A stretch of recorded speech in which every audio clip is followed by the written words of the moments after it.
Unuttun mu sandın senli dünleri? Ne yangınlar söndürdü bilsen bu yürek. Hala hep zihnimde sevda düşleri. Hatırlamam için unutmam gerek.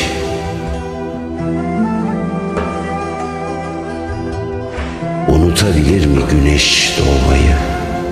Siler mi takvimler yıldan bir ayı?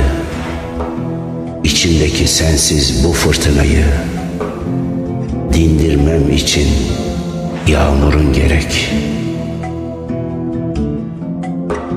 Ihlamur kokulu o sokakları, ayak izin kalan kaldırımları, gördükçe kanayan tüm yaraları sarabilmem için şefkatin gerek.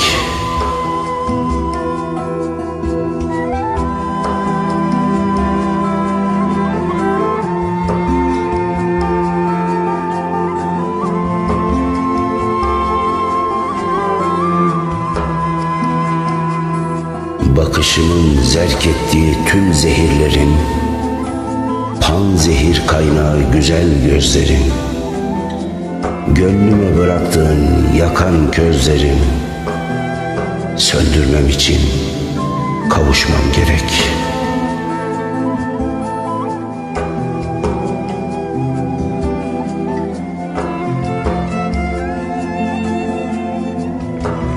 Rıhtımdan ayrılan tüm gemileri bekler uzaklarda hep birileri.